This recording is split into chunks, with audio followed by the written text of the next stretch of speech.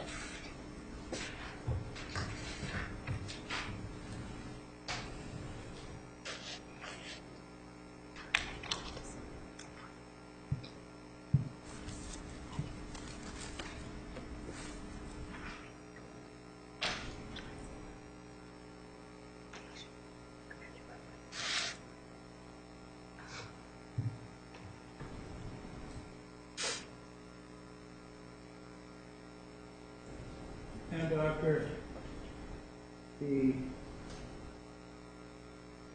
characterization that was under attack, if you will, was that 741 was only a couple hours. Drawing your attention to what is Exhibit 758, this email you just spoke of about it was exchanged between Ms. Arias and Mr. Alexander, and you told us, if I remember correctly, it was about 10 o'clock in the evening. Close to 10 o'clock. And looking at, going back to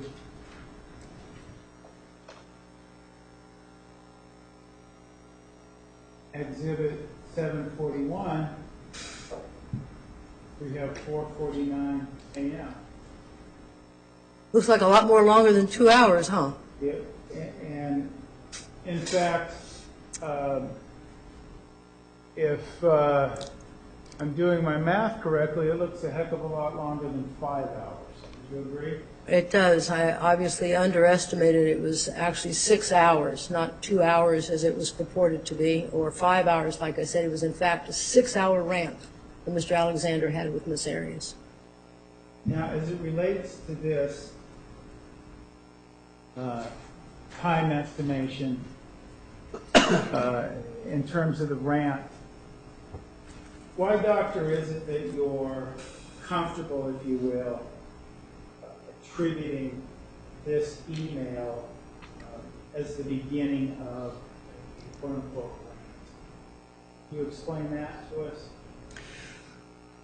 Well, I see it as a which is now a 6-hour rant of Mr. Alexander, that it's building up steam. And as you read the different communications, the instant messaging, the text messaging, the email, the language becomes more aggressive, and he's more aggressive in his tone. And Ms. Arias is becoming more passive and acquiesced to all the things that he is saying. This is similar to what I was talking about earlier when I testified previously. It's a parallel process.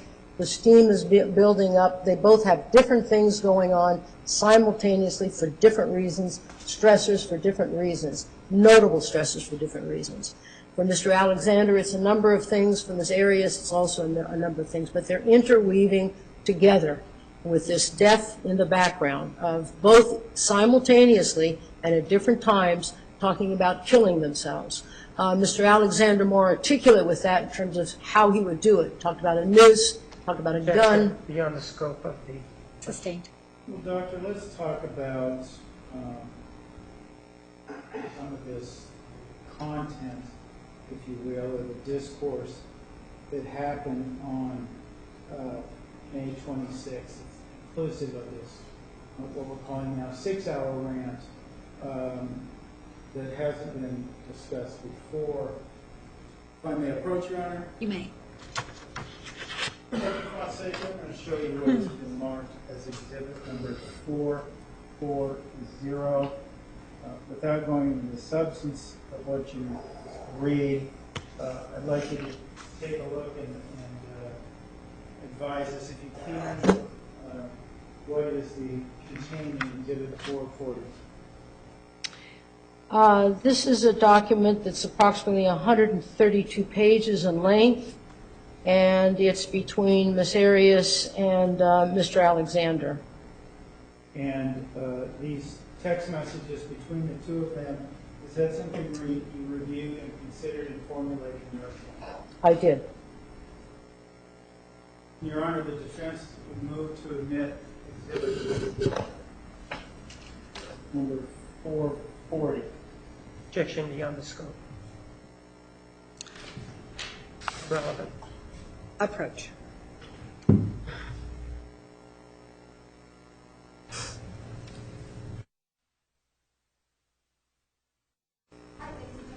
to take about a 10-minute recess, 10-minute recess.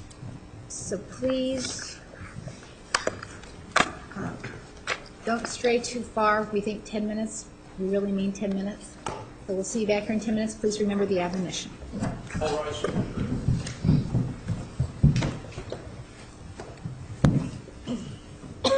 Randy.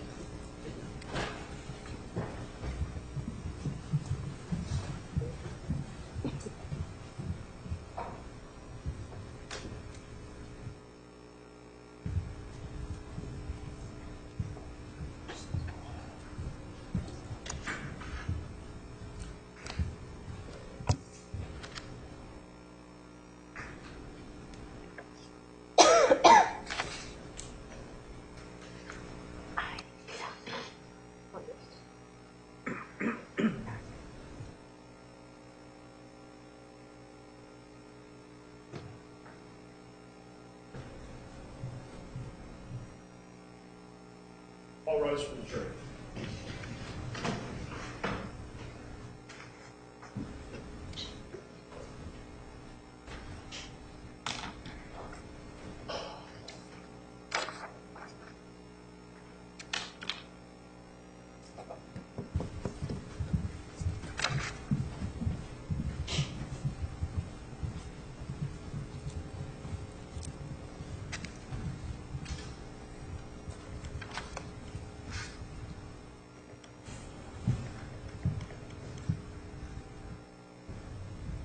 Please be seated. The record will show the presence of the jury, the defendant, and all counsel. Mr. Nerman, you may continue. George, I want to show you what's been marked as 440.001. Because they're specifically the text messages from that day as opposed to the entire. Yes, yes. Now, one of the things you were telling us, Objection, I don't believe this is in evidence yet. That's been offered. Correct. I did, but you were going to offer it on the record. 440.001. No objection. Exhibit 440.001 is admitted. Okay. You were discussing the rant, the 6-hour rant, and we talked about the email we just saw, and there were text messages that were part of what you're characterizing the rant as well, correct? Yes, these were things were happening interchangingly and simultaneously during that period of time with these two individuals, Ms. Arias and Mr. Alexander. I want to draw your attention to a message is noted as 14829. Do you see that there? 148. 29, ma'am. Yeah, 14829. Yes. Yes. A message sent from Mr. Alexander to Ms. Arias. Could you read that for us, please? Where it starts with "I sent." Yes, Doctor. I sent you a response to your dire conversation that I hope you read because you need to read it. Maybe it will spark human emotion in you, something that only seems to exist when it comes to your own problems. But everyone else is just part of your sick agenda. By the way, your pick comment to Danny Jones makes you look like a pure whore, even more the people who know you. You should be embarrassed by it. If he knew what I knew about you, he'd spit in your face. So would everyone else. I have never in my life been hurt so bad by.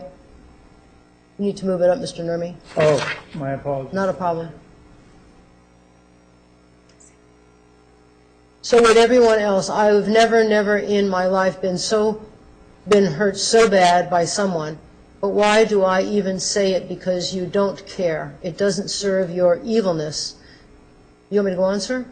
Well, no, that ends the message, and bringing forth my question, you know, we have a reference now to Danny Jones in this Facebook or MySpace post. Is there a correlation between that and what we saw in May 26th that links these two together? The instant message conversation of 7:41? Yes, it's the continual debasing, the name calling, calling her a whore. If anybody knew what he says, if I knew what I knew about you, he'd spit in your face. So would everyone else. I mean, it's just very demeaning. It's very insulting, really.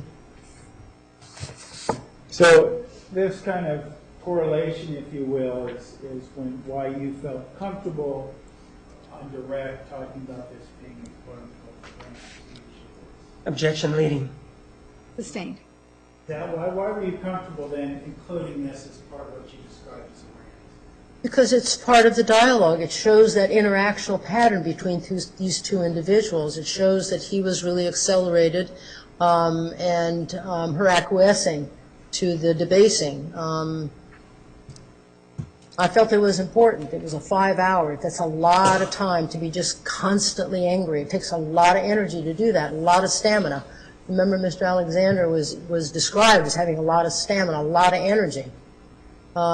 His friends described him as commanding attention. He walked into the room. So people rant for an hour or two, but 6 hours, that's a long time.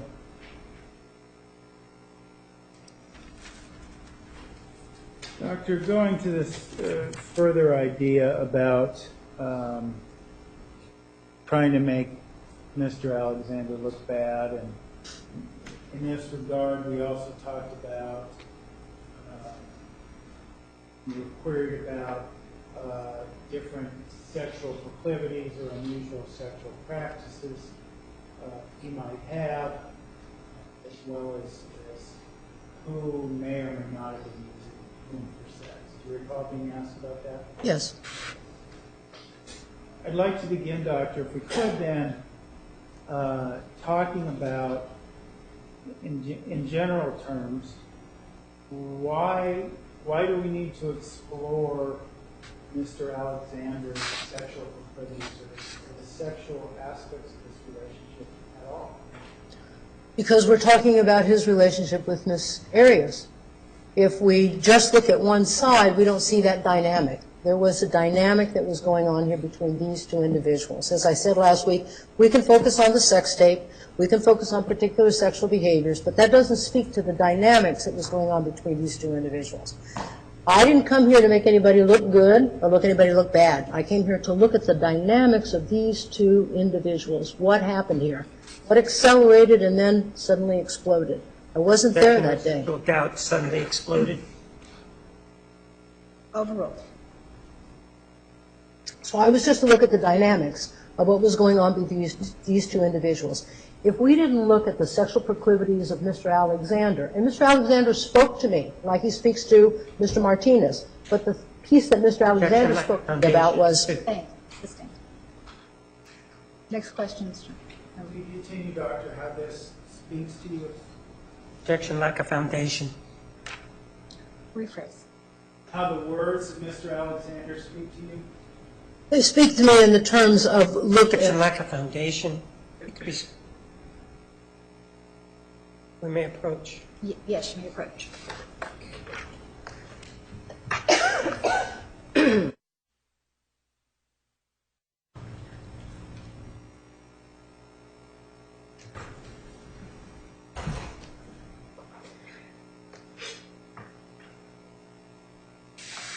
Doctor, we've seen the words.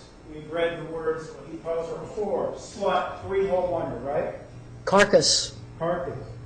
And you heard his Objection voice, beyond the scope. I didn't address those issues. Overruled. and you heard his voice on a sex tape talk about the things that he wants to do to her and what he's into.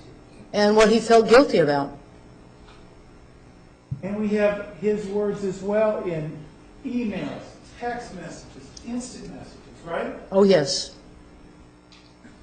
And as someone with the experience and knowledge you have, and what you're bringing forth to the table. What do his words mean to you in terms of your analysis, and that correlating that also, Doctor, to the sexual aspects of this relationship? What it meant to me and what I interpreted in going through all the emails is that he was really struggling spiritually as well as with his sexuality. I've said that from the beginning. There was a mastery of deception here. People did not know this about Mr. Alexander. So my looking at what he wrote, what he stated, what he said in the tape, these are his words. It comes from him about what his interests are, where he was going. Other people didn't see that, didn't pick up on that, didn't view that. They viewed him as a different character, a different person. When I came in and I looked at it, I saw the two different characters. This is why I made the reference of Jekyll and Hyde. But he named himself. He named himself T-Dog. Objection, I lack a foundation. That's what we made. Sustained. Sustained. Well, let me ask you this. Regardless of who named him T-Dog, or, he made, in the writings and everything, there was a lot of reference to this characterization. As a matter of fact, if you recall, we talked earlier on in your testimony about Miss Hughes referencing specifically, that's not Travis, that's the T-Dog. That's correct. So, could you continue, if you might, explaining this dichotomy that you saw and how that relates to your need to discuss his sexual proclivities? Objection beyond the scope. Did not discuss T-Dog. Thank you, Your Honor. The dichotomy represents these two different aspects. It's not a multiple personality. I'm not saying that he had a multiple personality. It's that he had different pieces of himself that he presented at different places. Miss Andrews really made a reference to that, talked about that beautiful side of him, that giving, that generous side. Miss Arias spoke to that too. But they also talked about this other piece, more Miss Andrews than Miss Arias, this other piece that he could be vulgar, he could be rude, he could be aggressive, abusive, having difficulty regulating. And I think that perhaps the way he handled that was this two pieces of how he did. He never spoke in I. T-Dog's hungry.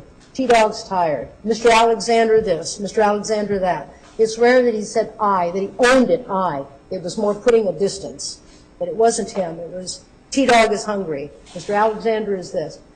And it became such a norm that people just accepted that. Mr. Hyatt, when he was interviewed, said he'd never seen anybody talk in the third person all the time, like Mr. Alexander. And so it was a way of him to just manage these two different pieces. And Miss Hughes saw it, said, leave T-Dog at home. Don't bring him. Be Travis. So that there was a distinct observation from his friends that there are these two different sides of him. Again, it's not a multiple personality. It's one person who had these different sides. And his friends recognized it. I can't say his family because I haven't heard them. But his friends have recognized it. And his friends realized that he referred to himself as T-Dog. And they recognized who was T-Dog and who was Mr. Alexander. I didn't hear his friends say T-Dog was at the ward meetings on Sunday morning dressed in a suit. It was Mr. Alexander or Travis. So there was a clear demarcation as to who these two individuals were. It was his way of handling that tension, that conflict that he had, that conflict that others around him were not seeing or chose not to see it because it was there and had been going on for a very long time before he met Miss Arias. And Mr. Hughes and Miss Sky Hughes clearly described that when they sat down with Miss Arias and gave her a 5-year history of how he was with women. In their words, he gutted them. He gutted them. He gutted them. That's what they said. He gutted them. That was in his wake. Now, Doctor, in this regard as well, you were asked about, well, the secretive, we talked about secretive and closeted nature of this sexual relationship. One of the things that was put forth to you, or the question of you, was this idea, well, how is he closeted because he doesn't tell everybody, run around tell everybody that he's having sex with Jodi Arias. He's not broadcasting this sexual relationship because, as I think we both could agree, most people don't do that. No, they don't usually have a T-shirt that says, "This is who I'm making love to," or "This is what I'm doing." That's private, right? You don't usually broadcast that. What's the distinction then that you're making between the way the T-Dog, if you will, handled this secretive nature, as opposed to the way most of society or most sexual beings in our society would handle that? Well, you could see it very early when Miss Arias tells Mr. and Mrs. Sky Hughes in early 2007 about Mr. Alexander pulling down the pictures on her Facebook. He doesn't acknowledge her when he comes to the house. This is a couple of weeks after he has met her. Not even a hello until a while later that he's at the Hugheses. He doesn't acknowledge the lengthy editing and the writing that she contributed to the book that he was writing. Didn't give any kind of public acknowledgement that she was seeing that they were together as a couple. Remember Miss Freeman, the sister of Mr. Freeman, who talked about going on a trip and was unaware that Miss Arias and Mr. Alexander were seeing each other. They were behaving like a couple. In fact, Miss Freeman was expecting for Mr. Alexander to have Miss Andrews there because that was open knowledge that he was dating her. So he was closeted about it, and the more people found out that this was happening, and there weren't a lot, the more distressed he became. He did not want people to know. And this is why I said earlier that perhaps Mr. Freeman might have been someone who was privy to this private information because that's who they went traveling with, was with the Freemans, the siblings, Mr. Alexander and Miss Arias, not with the Hugheses or other people.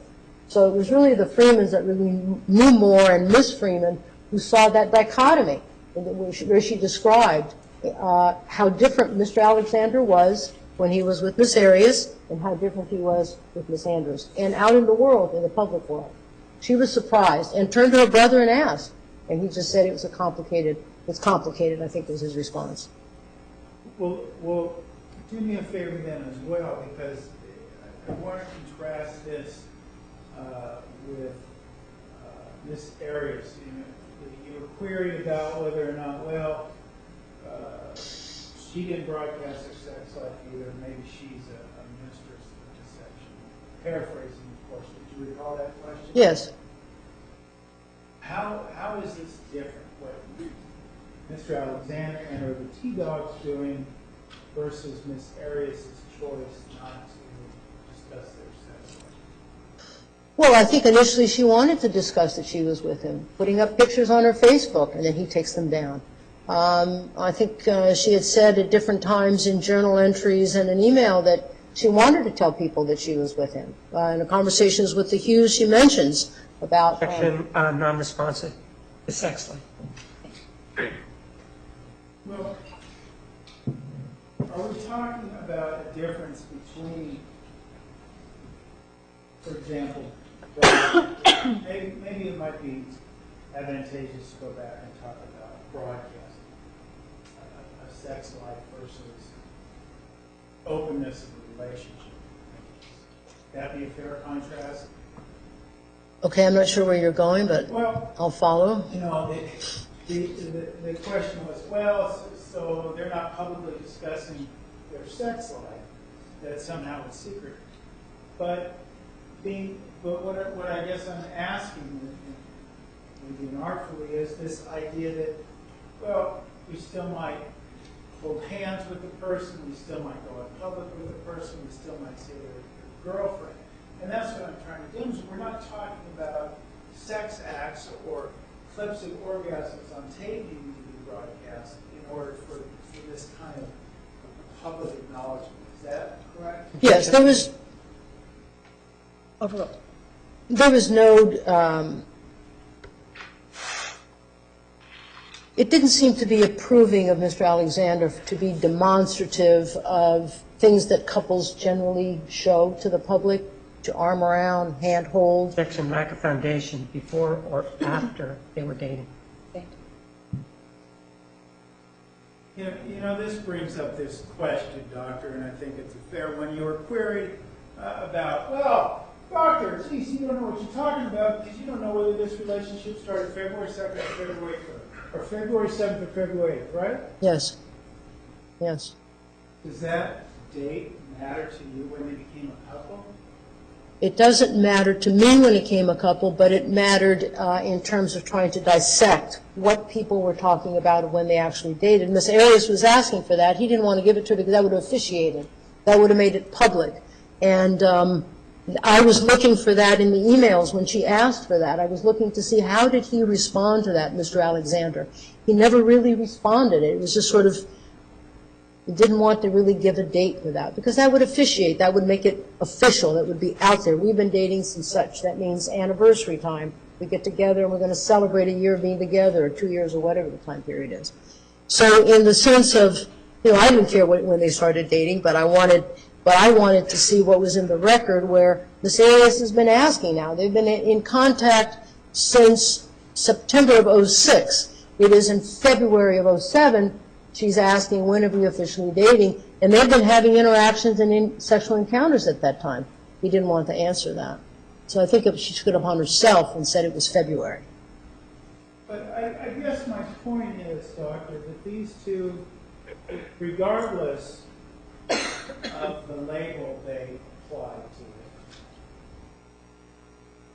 well, would you agree with, regardless of the label they apply to it, that probably within a week of meeting, a week, 10 days or so of meeting, and right up until June 4th, 2008, that this couple, regardless of what they call themselves, was engaging in a interpersonal sexual relationship? Yes, for approximately 2 years. And that for a few months out of those 2 years, it might have been quote-unquote official and out in the open. Yes. Does that somehow, again, diminish what you're talking about? A majority of this time, she was in the closet, based on what you told us before. Objection leading. And Overruled. why does that matter? That the majority of time is in the closet where she's tucked away with you. Well, I think it was his in my opinion, it was Mr. Alexander not able to acknowledge or deal with. As he became more involved with her sexually, as he became more satisfied, as he enjoyed that more, that created more conflict for him. The angry and the more agitated he got, the more she became a target of his anger because she represented that satisfaction. He says in one of his communications with her, I don't know if I'll ever be satisfied with any other woman but you. I worry about that. And then he talks about, that he's tried since Miss Arias having a sexual relationship with a couple of other women, but it comes back to it's not you, Miss Arias, Jodi. It's not you.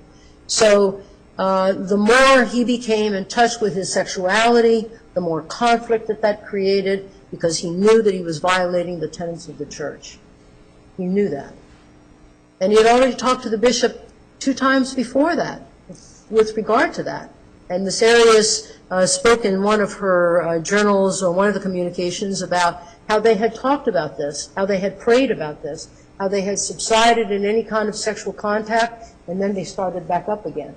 And how she wanted to go and talk to the bishop, and that he became very angry, indicating that he had already talked to the bishop about this before. Objection lack of foundation.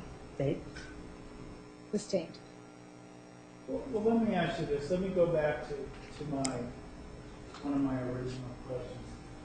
Going back to this time period, regardless of the exact date, time, second that it started, regardless of that, the time that they were not boyfriend and girlfriend publicly, whatever moments in time that happened, excluding those moments in time, one of the things that was queried of you is whether or not Miss Arias in that time period was a mistress of deception because she didn't go out and broadcast to everyone that she was involved with Mr. Alexander. And that characterization was put on it. Do you believe that to be an accurate characterization? Absolutely not. Why not? Because Miss Arias wanted to make it open. She wanted to talk about that she was with him. She was proud of him. She talked about that. She was acutely aware that he didn't want to. She followed his lead and wanted to please him and didn't tell. So it wasn't that she didn't want to. She wanted to. And she was aware that he didn't want to. In that regard, I want to show you,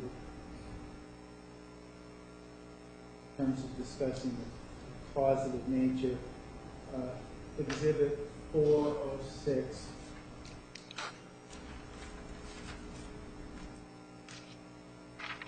See this, Doctor? Yes.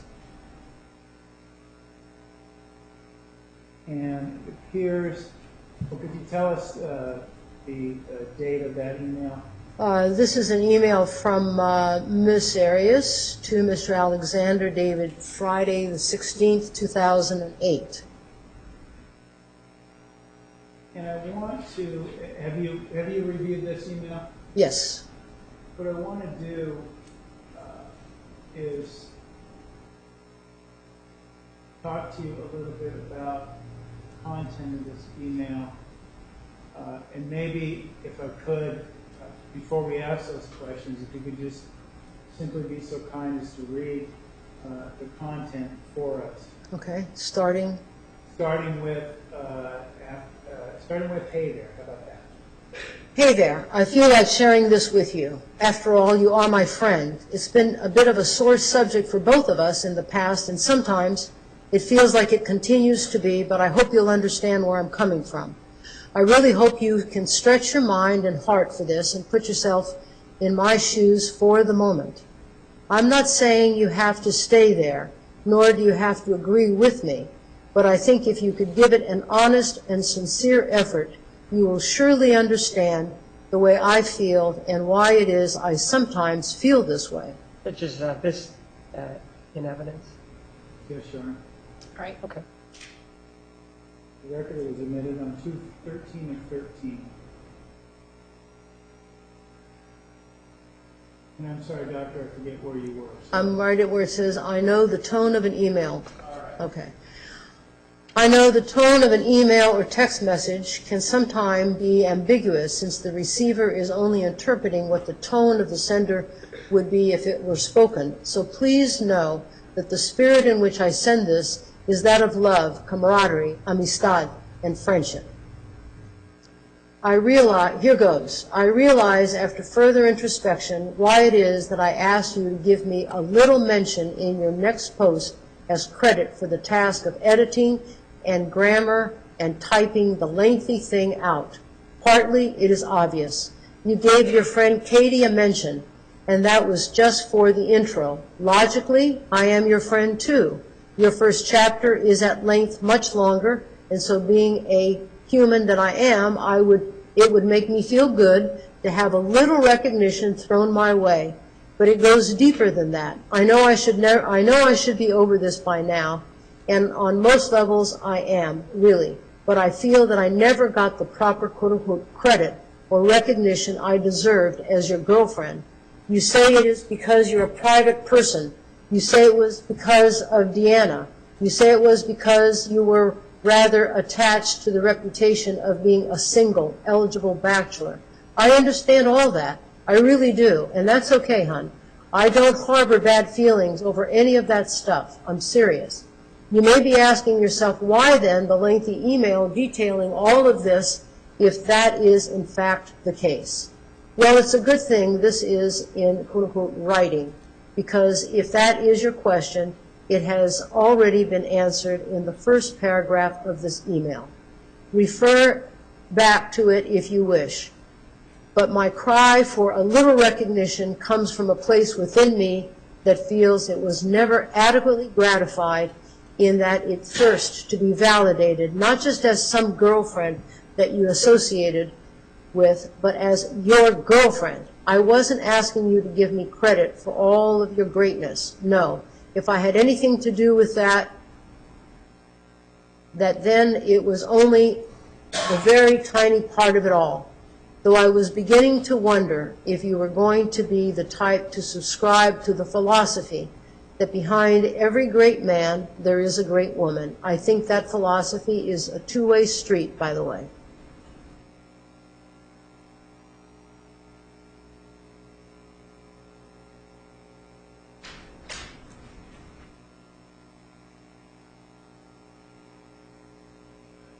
If you could continue, Doctor. I find myself now wishing to be recognized as your friend, and I think that comes from the fact that there is a hesitancy on your part to grant me that recognition within your entire circle of friends.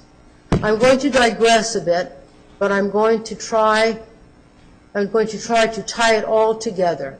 Either way, this isn't so much about flowing as it is purging. About your mode of operation with Deanna. I both appreciated and despised it at the time. I could care less now. It was a double-edged sword for you, I know, for me as well. If Deanna was happy, Travis happy, Jodi was happy. True, you didn't want to deal with her interrogations and emotions, and in large part, you wanted to protect her. Easily understandable for me, having the soft heart that I do when it comes to matters of romance and broken hearts. Protecting her, that is very characteristic of your sweeter, caring, considerate side. You've shown that to me as well on countless occasions. You are a bit of a people pleaser, and that has been to my benefit and not. Again, it is a double-edged sword. You go out of your way to do things for me that will make me happy, and you consider my feelings when doing certain things. I also realize it gets you tied up in certain ways.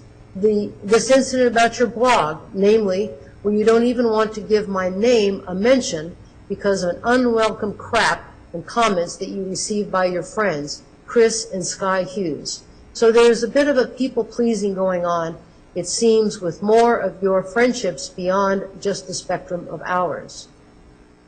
Well, I'm going to make it easier for you, given our history and the fact that we've dated and all. If any of your friendships should take the back burner, it should be the one that you have to hide from others. Don't misunderstand me. Remember the spirit in which I am saying this. I value our friendship as one of the greatest treasures I've ever had the fortune of having, knowing and experiencing. Have I mishandled it in the past? Guilty. Both of our track records have been tarnished. But that doesn't diminish how we value each other and the inherent divinity that is within us. When you scrutinize, criticize, and question about being my friend, that's one thing. It hurts us both, yes, but it is easily rectified by standing strong and firm in defense of our friendship. You've done that plenty of times, even perhaps when I was undeserving of such defense. But when you have to censor our friendship for fear of the criticism that you receive as a result of it, then it becomes awkwardly and embarrassingly apparent that something is not right, especially when all it is friendship. A friendship. We're not secret lovers. It's a friendship.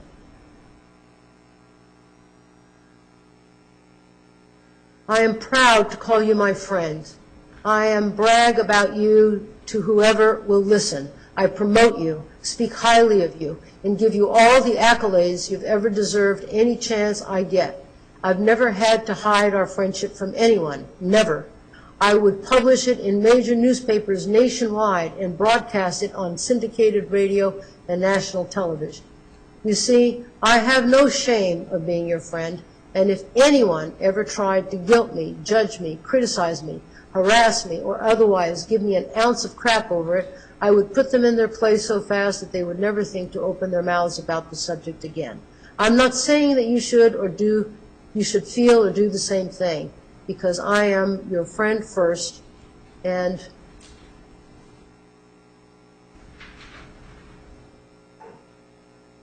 I am your friend first and foremost, and because I care very much about your happiness and well-being. I think you would be better off if you had one less person to worry about pleasing. I'm sure you can agree with that much. It's so simple to please me, it is really. It's the little things that just makes my entire day, but I haven't always made it easy for you. So I'm going to be proactive and remove myself from the list of people you have to worry about pleasing. Still friends? Of course, silly. We're not about to dissolve a friendship that was firmly formed almost 2 years ago, likely long before the grandeur scheme of things, also known as the pre-existence. But here I am, the proverbial scissors, cutting the proverbial strings of our friendship. We remain friends only now because of our free will to do so, not because we feel as though we are still tied to each other and have to be because of some imagined obligation or nicety. This, I believe, will make your life a lot less stressful and all around easier. If anything, it will be a weight off your shoulders, one you have shouldered like a champ. Believe me, with a smiley face icon. You've done more for me than some friends that I've known for nearly 20 years. I love you. I will always be here for you as your friend and confidant. Take comfort in that if it brings you any. Faithfully, your friend. Doctor, just to refresh some of the testimony earlier, where was Miss Arias living based on your understanding of things on or about May 16th, 2009? Miss Arias had moved back to California. She was living in Wairika. Now, going back to this concept that we talked about, mistress of deception, do you see any evidence of that in this email? No, I do not. What I see in that email is that she's talking about, she would be proud to talk about her being girlfriend with Mr. Alexander, and acknowledges his discomfort in doing that. It acknowledges the difficulties he would get from, as she describes him, the circle of friends, and specifically identifies Mr. Chris Hughes and Sky Hughes as being not particularly accepting of his affiliation with Miss Arias. So it doesn't look to me like she's trying to hide. Quite the contrary, she's showing the contrast that she's not wanting to hide, but she understands of him doing so and the conflict that that creates for him. Now, Doctor,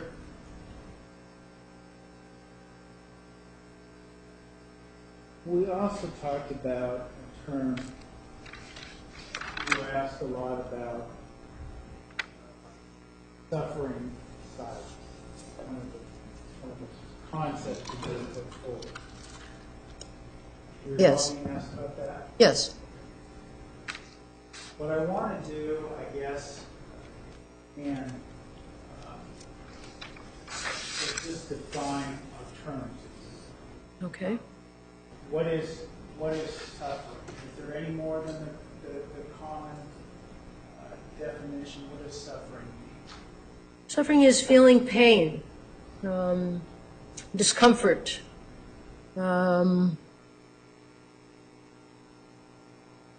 it's pain, discomfort, despair. It can be despair, being disquieted. Silent is not verbalizing that, not specifically going to someone about what you're suffering about,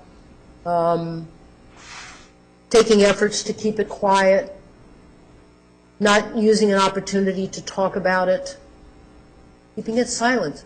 Does silence mean a person who is silent is never going to assert themselves or vocalize things under different circumstances or situations? No, the suffering in silence, when I was using it, meant specifically related to Mr. Alexander's, her connection with Mr. Alexander. They both suffered in silence, and they both stated that. That doesn't mean that Miss Arias didn't have periods of where she was assertive or she got upset or with different situations. That's not, I'm not addressing that. I'm talking about the suffering in silence in the email that I just read, where she talked about not telling people. She was acquiescing. Well, let me ask you this in terms of not saying this. There were comments or illustrations made where, as it relates to silence, before we get back to suffering, that when she was, popped by her father, she shouted out at him. She was choked, she was hit, things like that. Do you recall being asked that last week? I remember Mr. Martinez saying that Miss Arias said, "Fuck you, Bill." Bill is her natal father. And the way he asked the question, it was almost like it was okay for a parent to slap a child across the face, which is evidence of physical abuse, by the way. She was a teenager at the time. I believe she was in the 8th grade. And what I found a couple of things unusual about that is her referencing her father by the first name. Parents are generally not called by the first name. It's either mom or dad, not Bill or John. And what significance do you place on that? Well, there's a clouding of boundaries there. Children typically don't call their parents by their first name. It's usually mom or mommy or mama or dad, daddy or pops. But here it was the first name. So that sort of alerted me to there's a difference here in terms of the dynamics of father-child. The child can speak back to the father with the first name. It's unusual. It's a crossing of boundaries. It's not delineated in terms of parent and child. There's a confusion there for me when I saw that.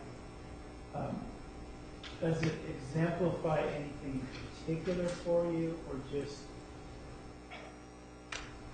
give you pause for thought as it relates to the dynamics of that relationship? Well, it's something that I have seen in incestuous relationships. Does it mean that that's what happened here? No, I'm not saying that that's what happened. I'm just saying that it sort of caused me pause, and I looked at it and said, this is something that I see in incestuous relationship, where there is abuse. And there is abuse in this family. You were also asked about contents of Exhibit 623, an email wrote by Ms. Arias to Mr. Alexander back on Valentine's Day of 2007. Yes. Do you need a minute to review that? This is where she's talking about various things, and more particular, I think Mr. Martinez just focused on one sentence here. Well, in that regard, though, that going to this sentence, Yeah. I kicked holes in walls, kicked down doors, windows, things of that nature. It was posited to you or queried of you that, well, doesn't that show that Ms. Arias doesn't suffer in silence? First of all, assuming that these comments Ms. Arias is making are valid, is it somehow demonstrative of the idea that she doesn't have a habit or psychological structure to suffer in silence? No. Why? Well, what I said earlier was that Mr. Alexander and Miss Arias came out of an abusive home. And with youth that come out of abusive homes, there's psychological damage. So they don't come to the table with the same psychological equipment, skills that you have to deal with a lot of problems that life throws at you. You have different ways of focusing and coping on those problems. In this home, there was a lot of physical abuse, pushing, shoving, hitting with a spoon. Mr. Martinez stating that the father had slapped Jodi, evidence of physical abuse. When you're raised in that environment, that's what you are shown. Miss Arias in this email talks about it in past tense, about I've never beaten up anybody over it, but I've kicked holes. She acknowledges and talks about how that takes away from her when she says that's a lower vibration. And it sounds like it's an insight that she has at realizing that is not really the way to go in terms of handling your anger. And that's how I interpreted that this is looking back on past behaviors is how I perceive that. So when she says, so I strive every day to be a bigger person and to be a living example and choose the right. Well, I guess want to kind of maybe ask a more concrete question in the sense that if Miss Arias is a person that has the personality structure, if I'm using the right terminology, where she has a tendency to suffer in silence, can there still be deviations from that normal practice and still have that person have that disposition? Yes. And you don't see, even if what we're saying in this email is true, you don't see anything that deviates here to detract, if you will, from your assessment or your belief that Ms. Arias had a personality structure to suffer in silence. Yeah, again, I'm not here to make a diagnosis, okay? I'm not licensed as a clinical psychologist in your state, so I'm not making a diagnosis. What I did is that I looked at the data points, I looked at what was available, and concluded different things about these individuals. And so, no, I don't perceive that Ms. Arias had, from the things that I reviewed, had the wherewithal to have a psychological structure, that she had more skills and better way to manage and cope with these things. Now, Doctor, we've talked more about, I guess, silence, the silence half of this, suffering in silence. You were also asked about this in relation suffering aspect. It was compared to her prior relationship. Yes. So I want to discuss those with you as kind of a backdrop, if you will, to the difference there might be with Mr. Alexander. Okay? Yes. Do it this morning. How was, we heard that Ms. Arias had, or could you recount for us, to your knowledge, her former boyfriends? Well, it's interesting. Ms. Arias has been sort of depicted as having many boyfriends. Ms. Arias had one boyfriend when she was 15 years of age, Mr. Bobby Juarez, and was in a relationship with that fellow for a short period of time, had broken up, and reconnected with him when she was 18. She had another, after she broke up with that relationship, and he was not a very nice fellow. He was somewhat abusive to her. Not somewhat, he was abusive to her. Then later she had a very short relationship with a fellow that she was a foreign student. She was in high school, foreign exchange student. And then after high school, she didn't graduate from high school. She dropped out of high school. She had met Mr. Matt McCartney, and she was involved with him for a period of approximately 2 years or so. There was no abuse in that relationship that I am aware of. It was not described that. In fact, they were friends. They remained friends after the relationship. After a period of time, maybe a year and a half, then she became involved with another fellow who was 20 years older, Mr. Darrell Booster. And that relationship was for a 4-year period. So in terms of relationships, Ms. Arias has previously been depicted as having lots of boyfriends and going out a lot, and Mr. Martinez has sort of characterized that. In fact, she's only had really 4 relationships, beginning at the age of 15. And her last romantic involvement was Mr. Alexander.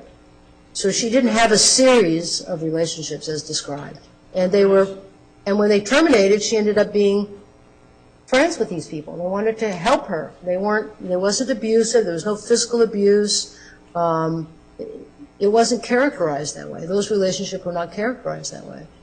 Well, let me ask you this, because you mentioned specifically the approximately 14 months or so between the ending of a relationship with Mr. McCartney and her beginning of a relationship with Mr. Brewer, I'm sorry. I always get the name mixed up, sorry. Is that of significance to you as it relates to the dynamics of her relationship with Mr. Alexander?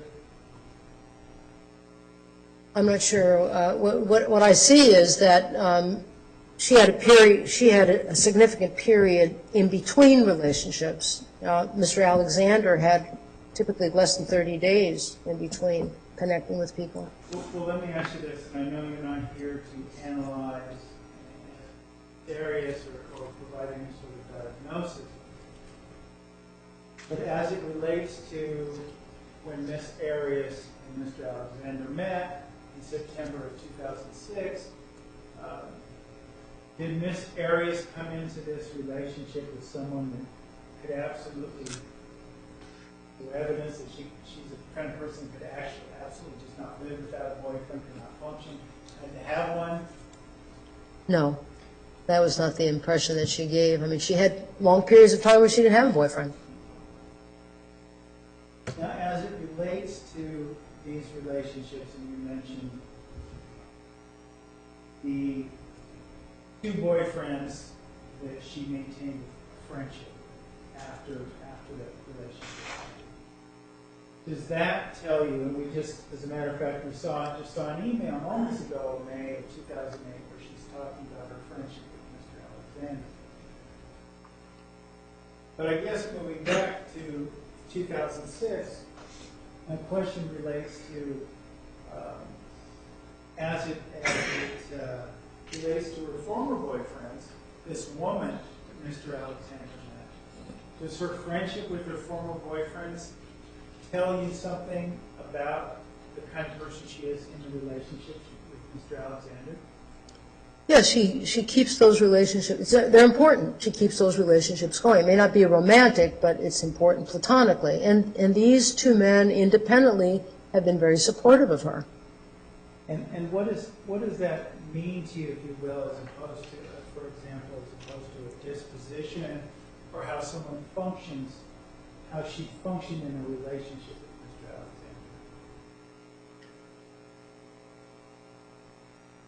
Well, it was a different functioning with Mr. Alexander. I mean, with these two other individuals, it was more of a whole life together. They were seen in public. People acknowledged that these two people were together, Miss Arias and the respective individuals that she was in for those periods of time. That was not the case here with Mr. Alexander, not seen in public. So it was really kind of a sliced little piece to the picture that she could be part of his life. And it was the sexual life at night, after midnight, when nobody heard them or saw them. That's where that was. That's where that energy was put into in terms of that interaction with him and her. That's the difference, certainly, but I guess my question relates more to this idea going back to Exhibit 406, going to the closing paragraph here. He's saying, I love you and I'll always be there for you as a friend and a confidant. What does that tell you in terms of, again, Miss Arias' disposition and his relationship, maintaining a friendship like she did with the others? I think that's her pattern, is to have continued contact, to have, if you're not romantically involved, at least they were platonically involved. So she saw value in having that connection with him, not wanting to dismiss it or to just terminate it. She wanted to have continued contact with him. No. That's consistent with what she did with the other relationships. Well, and as it relates to those other relationships and the consistency, one of the, I guess I want to start exploring the difference. As it relates to, we talked about how Miss Arias suffered with Mr. Alexander in the relationship. Do you recall talking about Yes, that? yes. Well, she talked about it more clearly in her email about not being acknowledged, not even a friend. I mean, she really spoke more to that than I did in her email, describing of how it caused tension and difficulties for Mr. Alexander. And I guess, how is that different, just moving as it relates to Mr. McCartney? How is that, I mean, did she suffer in her relationship with Mr. McCartney? Well, it didn't appear that he was embarrassed or wanted to keep it quiet, or, I mean, I didn't hear that in that relationship. It was more open. People acknowledged that they were together. The same it was for Daryl. They lived together. They were together for 4 years. So it wasn't, she wasn't hidden away. She was a known commodity, a known person, a known part of being involved in somebody else's life. That's not the case with Mr. Alexander. Remember, I've said on more than one occasions that he has had friends that said, it's absurd, it's impossible. They really didn't know. They just didn't know. And in that regard then, Doctor, what is the true,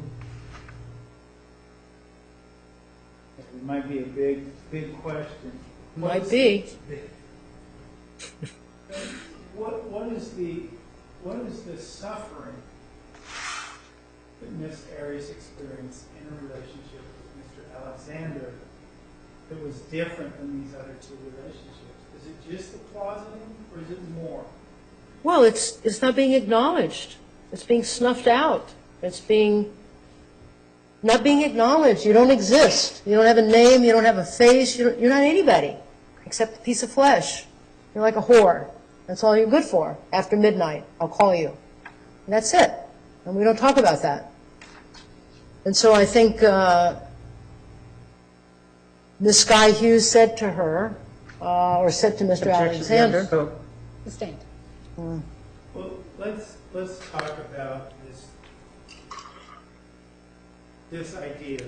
She was Mr. McCartney's girlfriend. And known to others. She was Mr. Brewer's girlfriend. And also known to others. And as you just stated, she was Travis Alexander's girlfriend. Yes. Why do you say that? That's what he called her. That's how he treated her. That's what he referred to her. That was his reference point, unfortunately. That was his reference point. Thank you,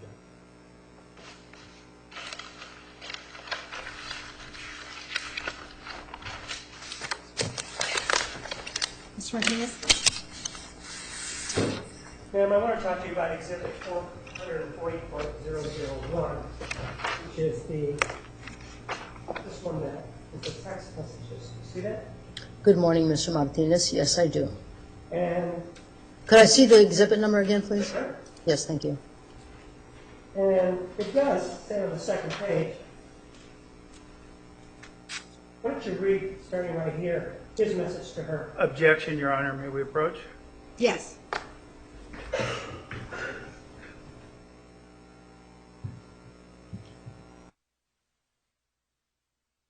See that there, don't you?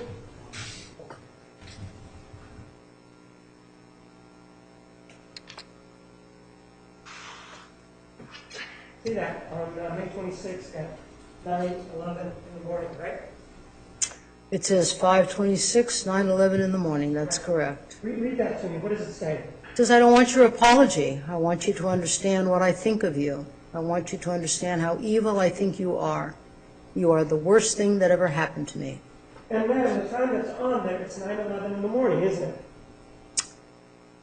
Yes. Well, ma'am, are you familiar with the International Dateline? Yes and yes. It's in Greenwich, England, isn't it? Yes. And there's such thing as Greenwich Median Time, isn't it?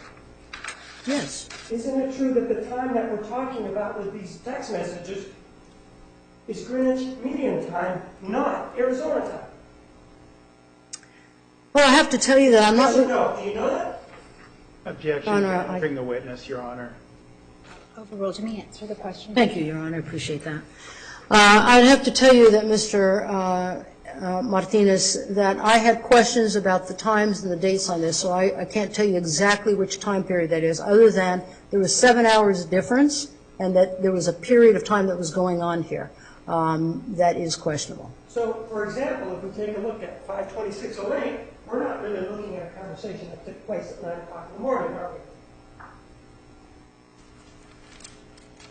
It says 9 o'clock in the morning. I don't know if that's exactly when it was taking place because, as I said, there's some questions about the time. Right.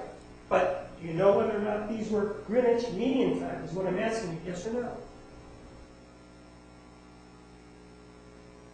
I don't know that. And wouldn't it be important to your analysis whether or not whether or not this was a 5-hour rent to find out whether or not this was 9/11 or maybe 8 hours or 9 hours different?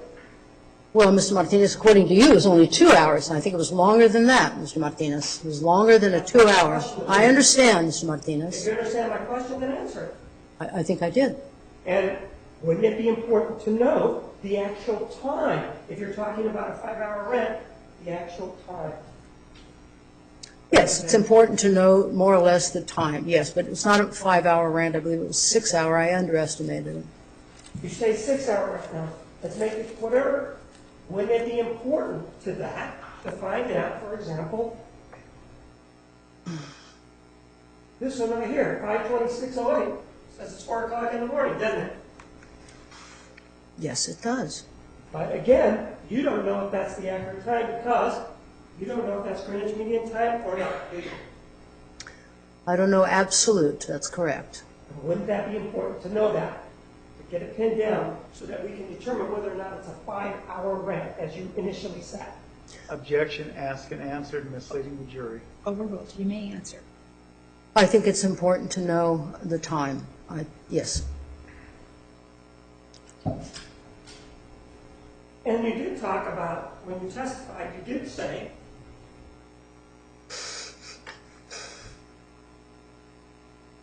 on the 26th, which is a 16-page rent, 5-hour rent, you did say that, right? Could you repeat that again, please, and go slow so I can hear you? Didn't you say, particularly the 26th, which is a 16-page rent, 5-hour rent apparently? You said that, right?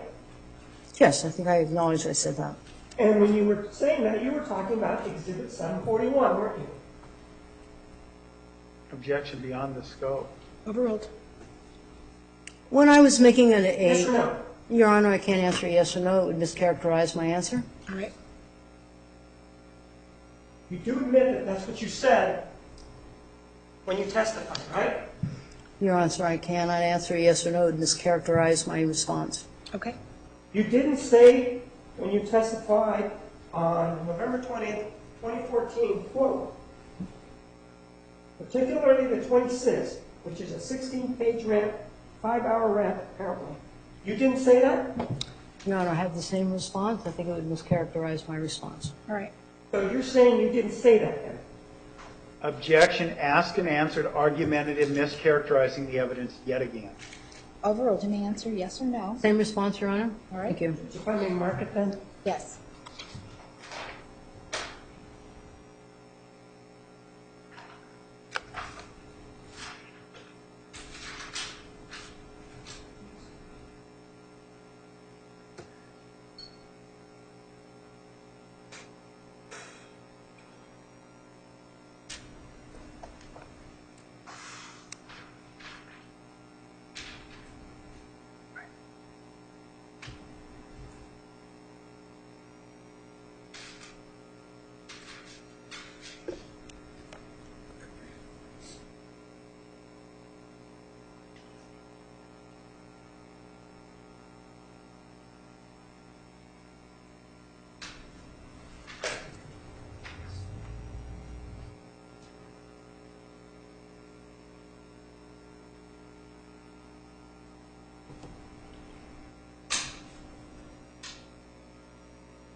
And Your Honor, I'm going to ask to see whatever portion of the transcript has been extracted.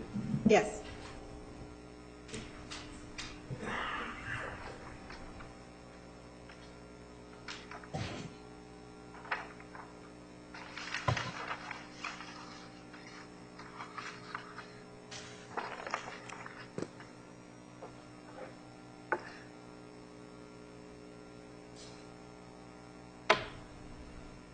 We approach.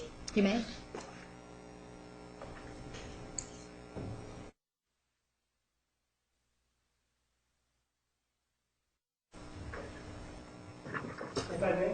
Okay? Take a look at Exhibit 759, specifically the part in the back.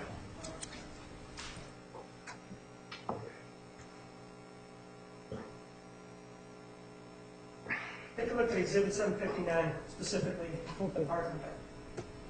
Take a look at specifically, The part in the back, the last portion, right here.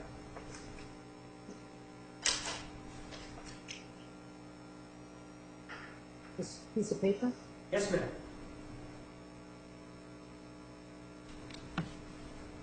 Okay. Isn't it true that that's what you testified to?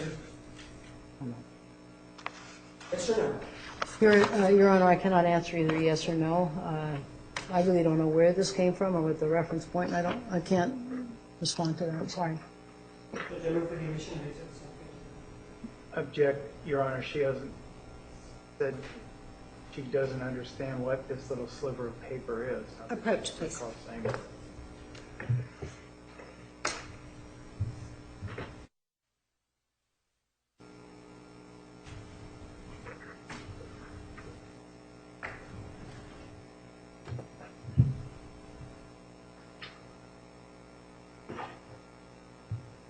Exhibit 759 is admitted.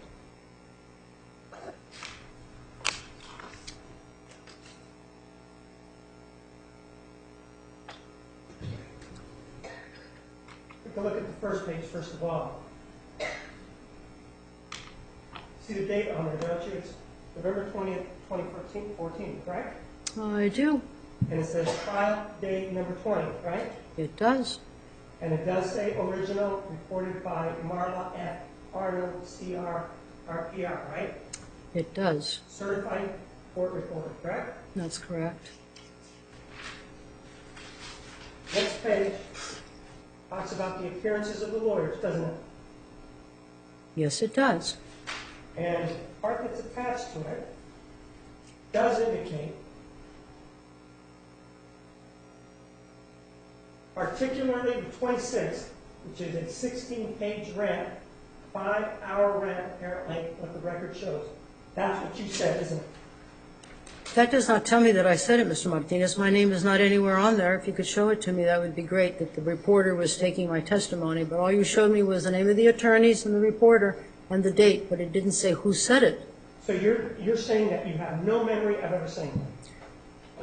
Your Honor, I cannot answer either yes or no. I'm sorry, but Mr. Martinez misrepresents data and testimony, and I can't answer. Judge, if I may mark something else? You may.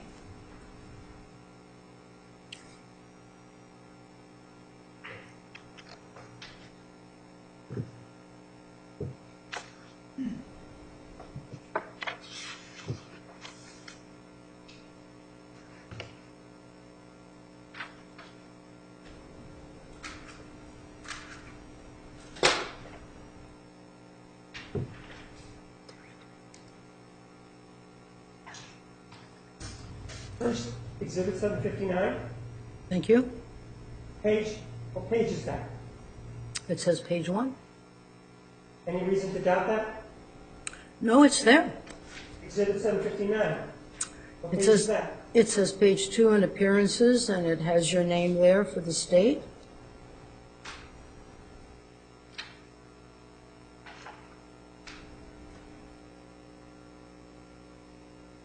Do we approach? You may.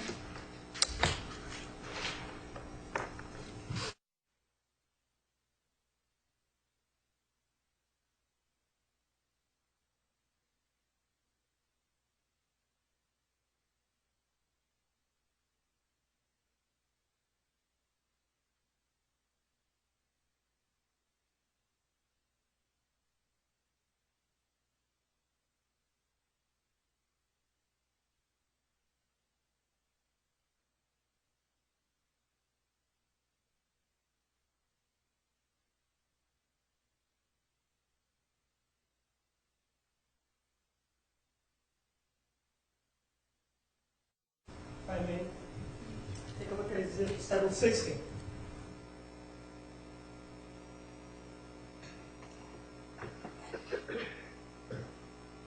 Please take a look at Exhibit 760.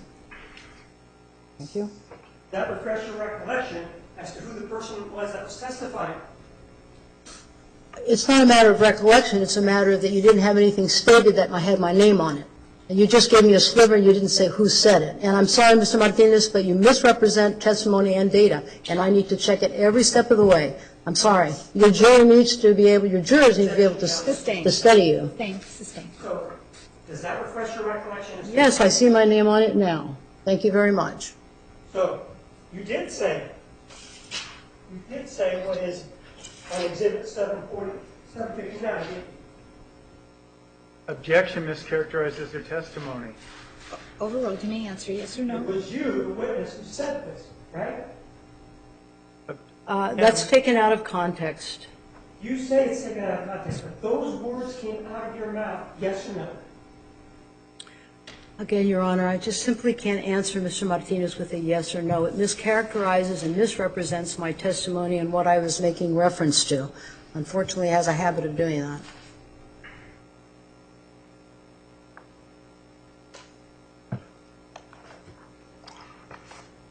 Ma'am, Exhibit 741, that was the,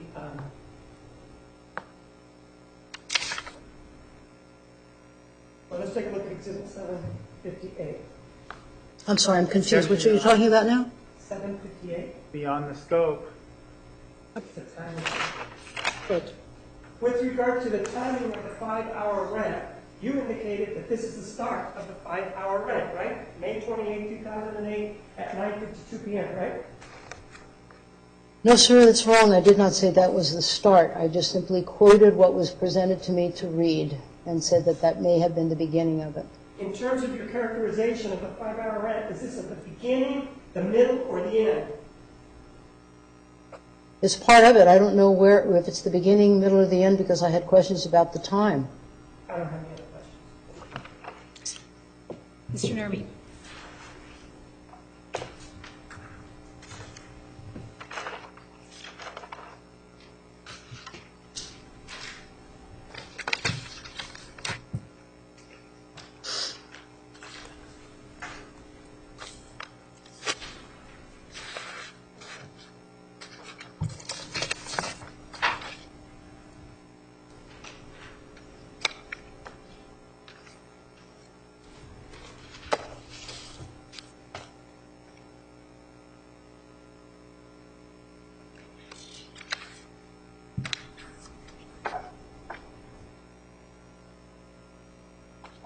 Dr. Fonseca, you were shown little sliver paper testifying here for several days, and I want to clarify a few things. Thank you. Give a complete context, actually, what was said. Thank you. Okay? Thank you. We talked about the rant, and you were queried about it. Going back to 7:58 and the time, and you said you had some questions about the time. We see about what we said, close to 10 o'clock. But about 10 to 10. And as it relates to the end of this conversation, 4:49. Yes. We're well over 5 hours, right? I believe that's the case. And, Doctor, you were queried with this little slip of paper, well, didn't you say this? Didn't you say this? And recalling your testimony, and you were asked by Mr. Martinez last week, when he first asked you about this, we looked at this time, 2:33, Yes. and we looked at this time of 4:49. Yes. And you said, that's a couple hours. Yes. You didn't try to say this was 5 hours. No. Did you try to say this rant, which Mr. Alexander calls a horse Latin freehold wonder? Did you try to say that that's 5 hours? No, sir. And just the length of this, is that the operative thing? Is how long this is? Is that the impact when he's calling her horse slut and freehold wonder? Objection beyond the scope of the state's cross. Overruled. No, That's not what you're looking at, right? no, I'm not looking at that. Leading. It's Sustained. the language and the way he treated her, right? Objection leading. Sustained. What is it, doctor? It's how he treated her, what he called her, how he debased her, how he put her down, how it was picking up steam, and he was getting more on a roll with regard to that. It didn't matter the time, it really, what was that interaction? And if he could gut her in 1 second, or if it took 7 hours, does that really matter to you? No. Thank you. All right, I have some juror questions. It appears there are some other juror questions in the basket. Counsel, please approach.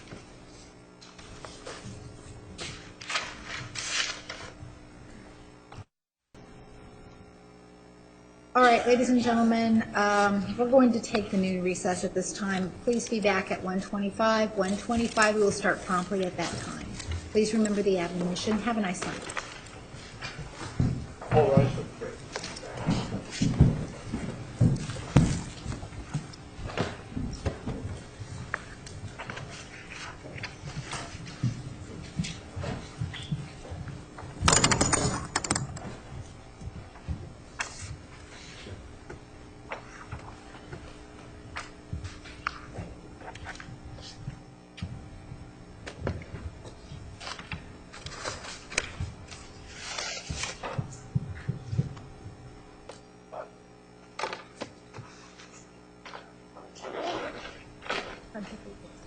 Thank you.